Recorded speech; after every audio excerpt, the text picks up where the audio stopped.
In this lesson, we're going to refine our major folds. Alright, so we want to refine these folds a little bit more. You could actually go ahead and go up a subdivision level, just hitting D on the keyboard, and you'll see how those smooth out.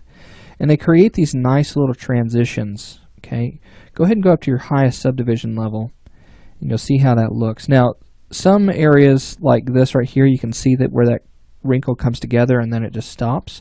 You'll want to actually hold down Shift and just smooth that out a little bit, so that way it just transitions nicely into the rest of the shirt. Okay, and you'll want to do that along a lot of the edges of the wrinkles here. Just make sure that it transitions back into the cloth. Okay, folds are not, they're not something separate from the shirt. They're part of the shirt. Okay, and so it should just transition. It's a change in shape of the cloth. So we just kind of bump the edges, holding down Shift to do that. Okay. Now some of these, like across the bottom where the folds get very tight, it may get to a point to where it just does look like they end, because they might actually change some direction a little bit. And so some of these I'm going to go ahead and bump. Some I may leave because I just see those as being a little bit of a tighter fold. Now like these right here across the back, these aren't going to be very tight. They might be a little bit looser, and so they should transition really well as they go into the shoulder blade. Okay, you can kind of see that there.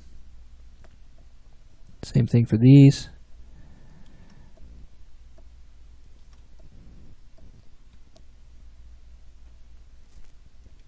Okay, and just kind of smoothing some of those out.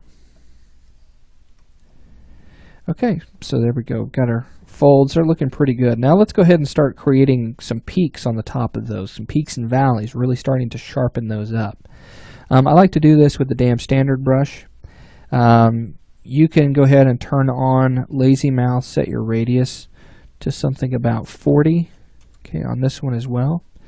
Take your step down to 0. I like it to be nice and smooth. And then on your alpha, for the Dam Standard brush, normally it's something like this. Whoops, actually it's going to be, which one is it? Very soft. It's got a very tight pinpoint in there, but I'm going to go ahead and use this one right here where it's a little bit of a larger and it falls off really nicely. Okay, and I'll come on top of these points and I'm going to hold down Alt just to kind of invert that and just lightly stroke across that. Okay, and you'll see how that starts to tighten up that fold. Now, some of these are going to be a little bit too much. Normally, like the folds across the shirt like this, they're going to be actually pretty soft. The ones that are going to be the most hard are going to be ones like around, going to be around where the shirt is actually bunching together. Okay, and so it's bringing the cloth closer together, and there's actually more cloth here than there is up in these areas. Okay, so let's go ahead and just start tightening these up a little bit. Let's take the draw size down a little bit, hold down Alt. You may also bring your Z intensity down just a bit. Just kind of help control that a little bit more. So we're going to get some of these really tight folds in here. We just want to lightly stroke across these. Okay, we're just bringing up their peaks a little bit. You may kind of hold down Shift and smooth them out a little bit. Now in some of the valleys, you could also just release Alt and kind of push in and really accentuate that that's a fold and then soften it. You can see how that creates that nice little valley there. Okay. Do something like that. And I'm going to come across this one. And then we can start with some of the minor folds very lightly with the Dam Standard brush, just coming in and creating some of these extra folds in here. Okay. Now don't get too carried away with it. Okay, just be very careful that you don't go all out. I'm going to make my brush size a little bit larger for some of these. Taking that across. Okay. and just making these a little bit tighter, giving them a nice peak. And then we can come in and we can create some extra minor folds. Now remember, this is a tighter shirt, and that shirt is just bunching up here in the middle, just because there's more surface for that. So we're going to go ahead and we're going to bump these a little bit more.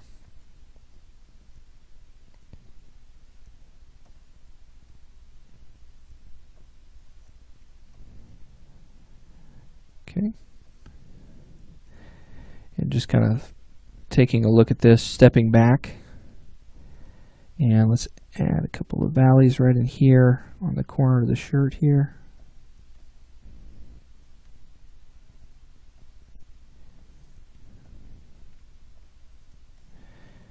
And I got a little too carried away there. Sorry about that. And then just kind of softening those edges there. Okay, so folds are looking pretty good. Let's not forget about any of the valleys. You may want to grab your standard brush instead, and then kind of hold down Alt and push some of that in a little bit. Let's take our Z intensity down. I don't want it to push down quite as quickly. So we can come in and we can start to create some of these little valleys that really help pop the folds that we have here.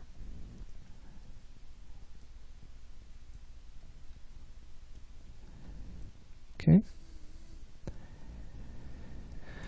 And so you may come in and just kind of bump, smooth some of the edges, kind of help with the transitions that are happening in some of these. Okay, so looking good. Come across the front here with that damn standard brush again, and bump some of these. Maybe add in a couple more curve, or another couple more wrinkles, folds in there. Kind of help with that. Okay, and then soften them up a little bit if you need to. Create a couple more valleys in there. Okay. And just a couple of these valleys in there can really start to tighten up the folds, the way they look. Okay. How they're resting, and it can help kind of sell the cloth look to it.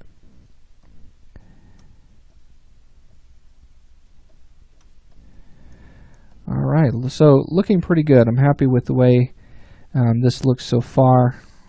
You may come in, we bump the edges of these a little bit because these are going to be some tighter folds.